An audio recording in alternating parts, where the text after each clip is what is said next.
صدر world women organisation Salman Iqbal کا Gul plaza متاثرین کو 5 ارب روپے بطور قرض دینے کی پیشکش۔ سلمان اقبال نے آگ سے تباہ گل پلازا کا دورہ کیا، گل پلازا یونین کے صدر تنویر پاستہ اور تاجروں سے ملاقات کی، سانحہ گل پلازا پر گہرے افسوس اور متاثرین سے دلی ہمدردی کا اظہار کیا۔ صدر ورلڈ ویمن آرگنائزیشن نے کہا ہر طرح سے گل پلازا متاثرین کے ساتھ کھڑے ہیں۔ سلمان اقبال نے یہ بھی کہا کراچی نے ہمیشہ پاکستان کو دیا ہے، یہ کراچی کے وہ لوگ ہیں جو کبھی مانگتے نہیں، کراچی والے نہ پہلے مانگتے تھے اور نہ آئندہ مانگیں گے، کراچی پاکستان کا دل ہے۔ صدر، وزیر اعظم اور فیلڈ مارشل اس دل کی ایک شریان بھی بند نہیں ہونے دیں گے۔ سلمان اقبال نے پولیس اور ڈی سی جنوبی کی کوششوں کو بھی سراہا، کہا آپ لوگ بہت محنت کر رہے ہیں۔ سانحہ ہے نا، یہ صرف کراچی کا سانحہ نہیں ہے، یہ پورے پاکستان کا سانحہ ہے۔ گل پلازا جو ہے نا، وہ اس وقت بہت ساری پروڈکٹس کا دل ہے جو جاتا ہے پورے پاکستان میں، دنیا بھر سے آتا ہے، کراچی سے آگے جاتا ہے۔ یہ پورے جتنے بھی ہم دیکھ رہے ہیں، بڑے شاپنگ مال دیکھ رہے ہیں، بڑی دکانیں دیکھ رہے ہیں، جو بھری ہوئی ہوتی ہیں وہ ان کی وجہ سے بھری ہوئی ہے۔ 1200 دکانوں کا مطلب یہ ہے تقریباً کوئی 1300 کروڑ کا مال جو ہے نا تقریباً نقصان ہوا ہے۔ اور میں ابھی کافی بہنوں سے مل کے آیا ہوں جن کی زندگی کا جو کرایہ تھا نا، جو گھر کا خرچہ، اس سے نکلتا۔ میں نے ریکویسٹ کی تھی گورنمنٹ آف سندھ سے، پریزیڈنٹ اسد زرداری صاحب سے، کہ ان کا بہت امپورٹنٹ کام ہے ہمارے معاشرے کے لیے، تو اس کو آپ کو بہت امپورٹنٹلی اس کو سالو کرنا پڑے گا۔ ان کو ہم سے کسی قسم کی بزنس کی کوئی چیز چاہیے، ہم دینے کو تیار ہیں۔ میں تو اتنا بھی کہا کہ آپ کو 5-6 ارب روپے کا ہم لون دیتے ہیں۔ لون کی میں اس لیے بات کر رہا ہوں کہ یہ کراچی کے وہ لوگ ہیں جو مانگتے کبھی کھڑے نہیں ہوتے۔ ہم نے کبھی مانگا نہیں ہے، کراچی نے ہمیشہ ساری زندگی پاکستان کو دیا ہی، نہ ہم مانگیں گے، نہ پہلے مانگتے تھے نہ آج مانگیں گے۔ تو میں نے کہا کہ میں آپ کو 500 کروڑ کا ادھار دیتا ہوں، آپ ادھار لیں، بزنس شروع کریں، واپس پاؤں پہ کھڑے رہے، اور جب ہو تو واپس کر دیں۔ 12,000 گھرانے کا مطلب یہ ہو گیا، 5 سے ڈیوائڈ کرے تو 60,000 لوگوں کا مسئلہ ہے۔ مجھے یہ امید ہے کہ ہماری حکومت جو ہے نا، یہ اتنے آگے بڑھ چڑھ کے کام کرے گی کہ آپ زندگی میں یاد رکھو۔ مجھے یہ یقین ہے، مجھے field marshal general Asif Munir سے بھی یقین ہے، مجھے پریزیڈنٹ اسد زرداری صاحب سے بھی یقین ہے، پرائم منسٹر شہباز شریف سے بھی یقین ہے۔ یہ ان کو پتا ہے کراچی پاکستان کا دل ہے، یہ دل کے کوئی بھی ایک بھی وین کو رکنے نہیں دیں گے۔ صدر world women organisation Salman Iqbal نے قرض دینے کا کہا، سمجھے ہم نے لے لیا۔ صدر گل پلازا ایسوسی ایشن تنویر پاستہ نے کہا سلمان اقبال نے گل پلازا کو لینے والا نہیں دینے والا کہا، پوری کوشش ہوگی کہ سندھ حکومت کے ذریعے ہی ہمارے نقصانات کا ازالہ ہو۔ وزیر اعلیٰ سے ملاقات میں فیصلہ ہوا تھا شہداء کے لواحقین کو 1 کروڑ روپے دیے جائیں گے اور دکانداروں کے نقصان کا ازالہ ہوگا۔ آرمی چیف اور وزیر اعظم سے اپیل ہے وہ یہاں آئیں اور دیکھیں ہم کس حال میں ہیں۔ سندھ سے جب ملاقات ہوئی تو انہوں نے بڑی اچھی یقین دہانی کرائی، وہ پروسیس بھی فائنل اسٹیج کے اوپر ہے۔ انہوں نے ہمیں یقین دہانی کرائی کہ جو شہداء ہیں ان کے لواحقین کے لیے 1 کروڑ روپے کا جو اناؤنسمنٹ انہوں نے کیا، اور دوسرا دکانداروں کا جو نقصان ہوا، آپ کا نقصان جو ہے انشاءاللہ پورا وہ گورنمنٹ آف سندھ کی طرف سے آپ کو دیا جائے گا۔ ضامن اس کے بیچ میں چیمبر ہے، سلمان بھائی آپ آئے اور جس طریقے سے دل بڑا کر کے آپ نے جو اناؤنس کیا، اور سب سے اچھی بات کہ آپ نے گل پلازا والوں کو لینے والا نہیں دینے والا بنایا، اور آپ نے کہا کہ میں 5 بلین روپیز دوں گا ایز اے لون۔ آپ نے کہا سمجھو ہم نے لے لیا۔ ہماری حتی الامکان کوشش یہ ہوگی کہ گورنمنٹ سے ہی سارے ہماری بھرپائی ہو، اور انشاءاللہ تعالیٰ وہ کرے گی جو ہم سے کمٹمنٹ کیا۔ آرمی چیف بھی ہمارے پاس کوشش کریں گے وزٹ کریں، ہماری تکلیف ہمارے ساتھ ان میں شریک ہوں، اور ہماری نظریں ان پہ بھی ہیں۔ ہم پی ایم سے بھی ریکویسٹ کریں گے شہباز شریف سے کہ وہ بھی آئیں کراچی وزٹ کریں یا چکر لگائیں، دیکھیں ہم کس حال میں ہیں۔ سلمان اقبال نے بہت اچھا آئیڈیا دیا ہے، اسے سراہتا ہوں، ان کے اقدام کو ہم آگے بڑھائیں گے۔ وزیر مملکت حذیفہ رحمان کی باخبر سویرا میں گفتگو، کہا سلمان اقبال نے سانحہ گل پلازا کے لیے 5 ارب کی آفر کی جو حکومت کو کرنی چاہیے تھی، اس سے لوگوں کا کاروبار پھر بحال ہوگا، گل پلازا کو دوبارہ کھڑا کریں گے۔ کاروائی کی سی ای او اور جو صدر بھی ہیں ورلڈ ویمن آرگنائزیشن کے، بڑا اپریشیٹ کرتا ہوں سلمان اقبال صاحب نے جو بات کی 5 ارب کی آفر کی، جو میں سمجھتا ہوں کہ گورنمنٹ کو کرنی چاہیے۔ فیڈرل گورنمنٹ اور صوبے کے لیے 5 ارب کوئی بڑی رقم نہیں ہے، ہم اس کا اسٹیمیٹ لگواتے ہیں، اور جن لوگوں کی ذرا جو دکانیں تھیں انشاءاللہ تعالیٰ اس پلازے کو دوبارہ اس کی جگہ پر کھڑا کریں گے۔ سلمان اقبال صاحب نے جس سلسلے کو شروع کیا ہے، ان لوگوں کی ایسی امداد کر دی جائے، مالی سپورٹ کر دی جائے تاکہ ان کے کاروبار شروع ہو چکے ہیں۔ سلمان اقبال صاحب نے آئیڈیا فلوٹ کر دی ہے، بلکہ میں سمجھتا ہوں انیشیٹو انہوں نے تو کوئی کیا تھا، ہم اس انیشیٹو کو آگے بڑھاتے ہیں، بہت ہی بھرپور طریقے سے اس پلازے کو دوبارہ کھڑا کریں گے، اور جن لوگوں کا روزگار اس سے جڑا ہوا تھا وہ روزگار بحال کرنے کی بھرپور کوشش۔ مزید خبریں بریک کے بعد ساتھ رہیے۔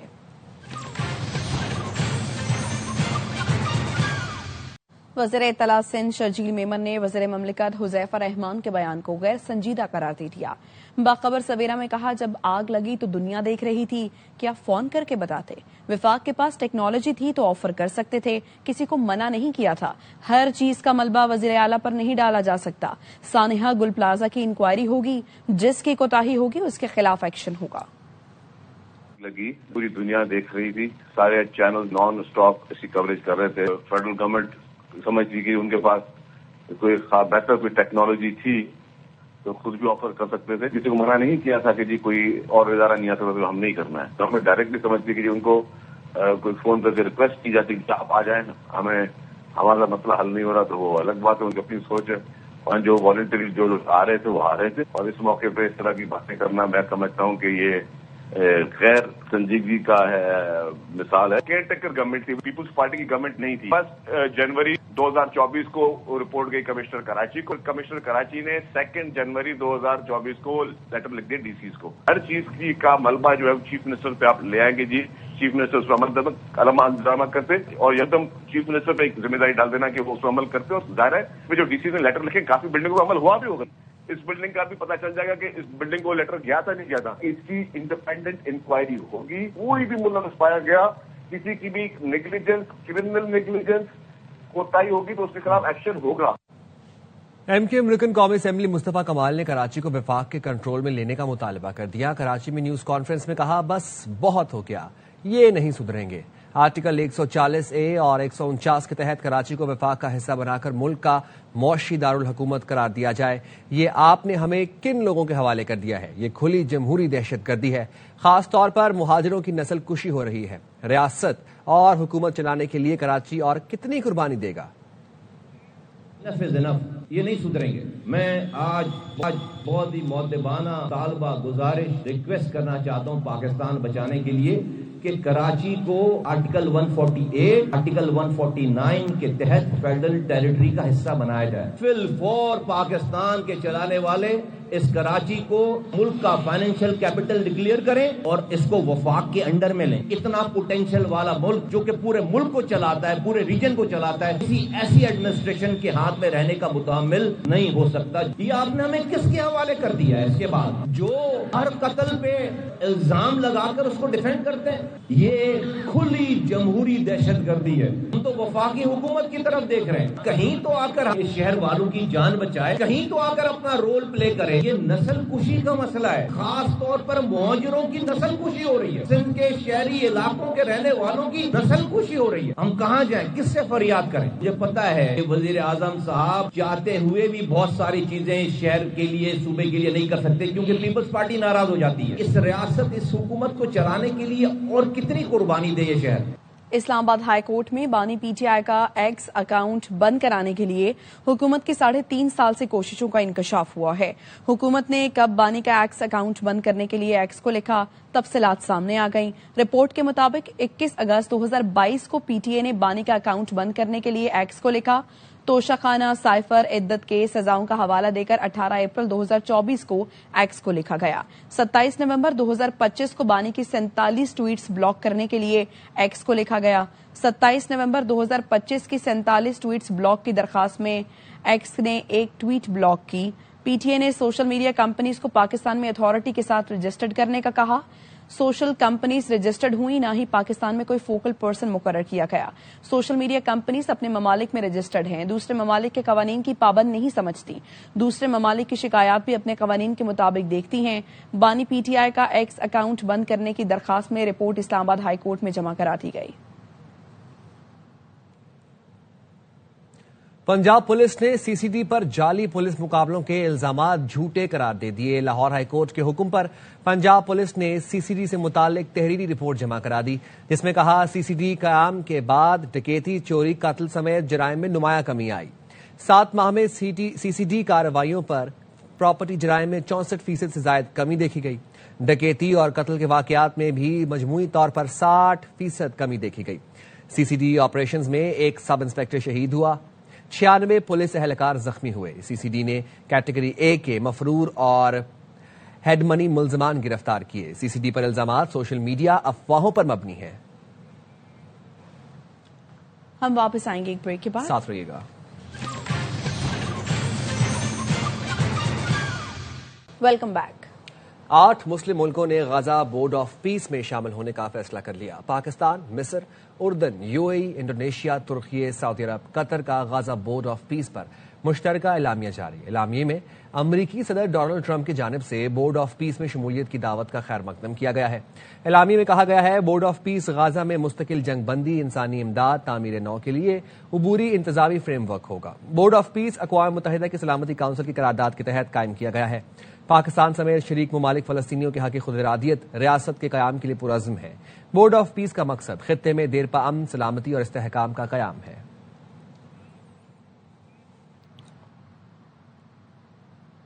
روس غزہ بورڈ آف پیس میں شمولیت پر آمادہ ہو گیا۔ روسی صدر ولادیمیر پیوٹن کہتے ہیں امریکہ روس کے منجمد اثاثوں سے $1 ارب لے سکتا ہے۔ امن بورڈ کا بنیادی مقصد مشرق وسطی میں امن اور استحکام کو فروغ دینا ہے اور روس اور اس کے لیے عملی کردار ادا کرنے کو تیار ہے۔ پیوٹن نے مزید کہا ہم نے ہمیشہ بین الاقوامی نظام کو مضبوط بنانے کی کوشش کی حمایت کی۔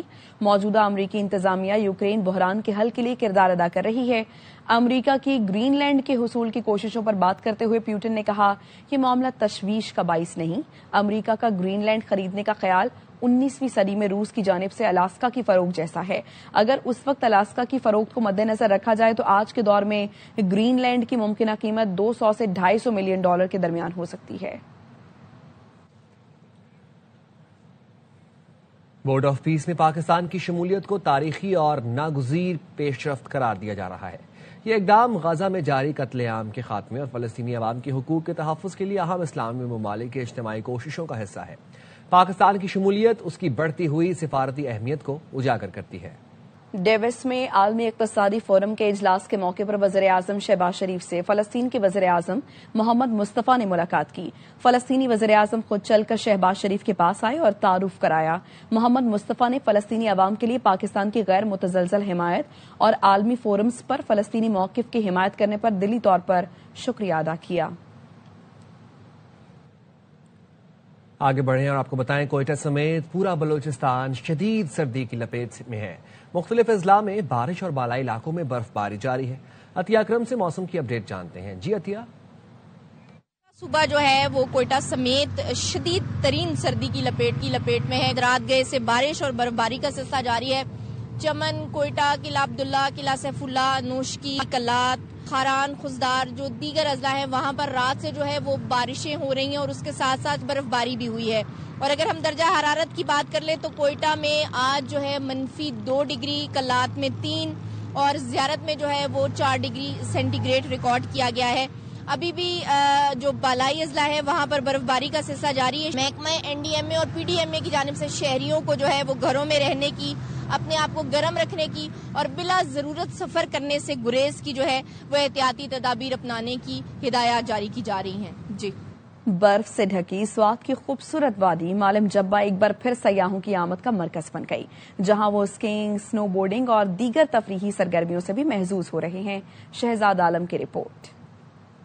حالیہ برف باری کے بعد ملک کے مختلف حصوں سے آنے والے سیاح بڑی تعداد میں معلم جبہ پہنچ رہے ہیں۔ ہر طرف سفید چادر میں لپٹی پہاڑیاں اور حسین مناظر سیاحوں کو اپنی جانب کھینچ رہے ہیں۔ سیاح برف باری سے خوب لطف اندوز ہو رہے ہیں، جبکہ نوجوان اسکیئنگ، سنو بورڈنگ اور دیگر تفریحی سرگرمیوں سے بھی خوب محظوظ ہو رہے ہیں۔ میں لاہور سے آیا ہوں اور میں لائر ہوں اور یہاں معلم جبہ اسکی کر کے بہت مزہ آ رہا ہے، بہت اچھا ایکسپیرینس ہے۔ معلم جبہ اسکی ریزورٹ میں اسکیئنگ کرنے آئے تھے، پہلے ہمیں انہوں نے پورا سکھایا انسٹرکشنز کے ساتھ، پھر ہمیں اوپر لے کے گئے، وہاں سے ہم نے اسکیئنگ کی، کافی اچھی طرح انسٹرکشن کے ساتھ پورا سیفٹی کے ساتھ سکھایا تھا۔ پھر ہم بھی ایسے کی ٹرپ پہ آئے، بڑا مزہ آیا، بڑا اچھی طرح سکھایا۔ معلم جبہ کا اسکی ریزورٹ اسکیئنگ کے شوقین افراد کے لیے خاص کشش رکھتا ہے، جہاں مقامی اور غیر مقامی سیاح یکساں طور پر مہارت کا مظاہرہ کر رہے ہیں۔ سیاحوں کا کہنا ہے کہ معلم جبہ کی قدرتی خوبصورتی اور سرد موسم نے ان کے سفر کو یادگار بنا دیا ہے۔ کیمرامین کامران کامی کے ساتھ شہزاد عالم، ایئر وائی نیوز، معلم جبہ، سوات۔ چمن سمیت شمالی بلوچستان کے بیشتر اضلاع میں برف باری جاری ہے۔ کوشک ٹاپ، خواجہ عمران، توبہ چکزئی، قلعہ عبداللہ، گلستان، جنگل پیر علی زئی، شیلا باغ، میزئی اڈا میں ہر سو برف ہی برف ہے۔ تفصیلات بتا رہے ہیں اختر گلفام۔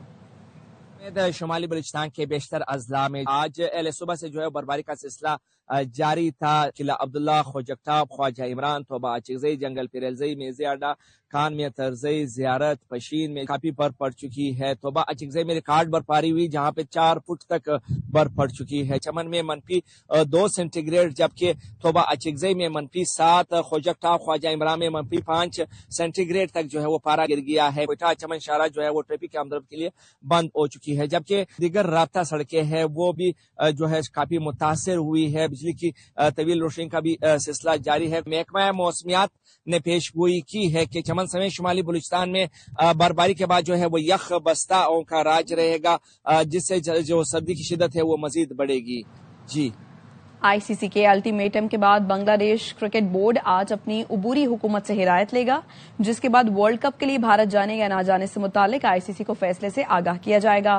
بنگلہ دیش کرکٹ بورڈ کے صدر کا کہنا ہے انہیں سری لنکا میں کھیلنے دیا جائے. ہم ورلڈ کپ کھیلنا چاہتے ہیں لیکن بھارت جانا محفوظ نہیں سمجھتے. حکومت تمام پہلوؤں کا جائزہ لے کر فیصلہ کرتی ہے. آئی سی سی نے گزشتہ روز بنگلہ دیش کی سری لنکا میں میچز کھیلنے کی درخواست مسترد کر دی تھی. ساتھ کہا تھا بنگلہ دیشی ٹیم بھارت نہ گئی تو متبادل ٹیم کو شامل کیا جائے گا. اب تک کے لیے اتنا ہی. حاضر ہوں گے نیوز ہیڈ لائنز کے ساتھ.